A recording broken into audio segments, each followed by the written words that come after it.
அரசாங்கத்தின் அரசியல் பழிவாங்கல்களால் போலீஸ் உள்ளிட்ட பாதுகாப்பு படை அதிருப்தி அடைந்துள்ளன. இதனால் தேசிய பாதுகாப்பு பலவீனமடைந்து வரும் அதேவேளை பாதாள உலக குழுக்கள் மீண்டும் உயிர் பெற்று வருவதாக முன்னாள் பாராளுமன்ற உறுப்பினர் விமல் வீரவன்ச தெரிவித்தார். தேசிய சுதந்திர முன்னணி அலுவலகத்தில் செவ்வாய்க்கிழமை நடைபெற்ற ஊடகவியலாளர் மாநாட்டில் இதனை தெரிவித்த அவர் மேலும் குறிப்பிடுகையில், தற்போது நாட்டில் பல பகுதிகளிலும் தினம்தோறும் துப்பாக்கிச் சூட்டு சம்பவங்கள் பதிவாகிக் கொண்டிருக்கின்றன. மீத்தனிய பிரதேசத்தில் 2 சிறுவர்கள் உள்ளிட்ட 3 மீது துப்பாக்கிச் சூடு மேற்கொள்ளப்பட்டுள்ளது. நீதிமன்ற வளாகத்திற்குள்ளேயே துப்பாக்கிச் சூடு நடாத்தப்பட்டுள்ளது. தற்போது பாதாள உலக குழுவினர் உயிர் பெற்றுள்ளனர். நாளுக்கு நாள் சமூகத்தில் பாதுகாப்பற்ற தன்மை அதிகரித்து வருகிறது.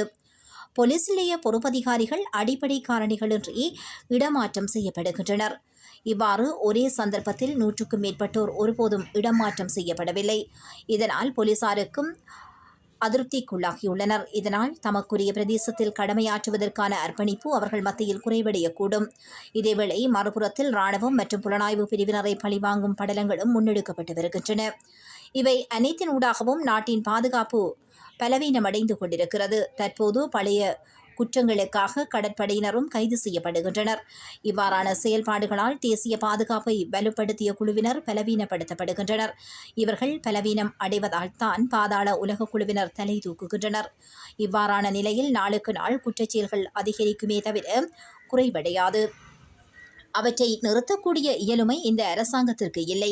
போதைப்பொருள் கடத்தக்காரர்கள் மற்றும் பாதாள உலக குழுவினரை ஒழிப்பதாக கூறி ஆட்சிக்கு வந்த அரசாங்கத்திற்கு அந்த வாக்குறுதிகளையும் நிறைவேற்ற முடியாத நிலைமை ஏற்பட்டுள்ளது என்றும் அவர் தெரிவித்தார்.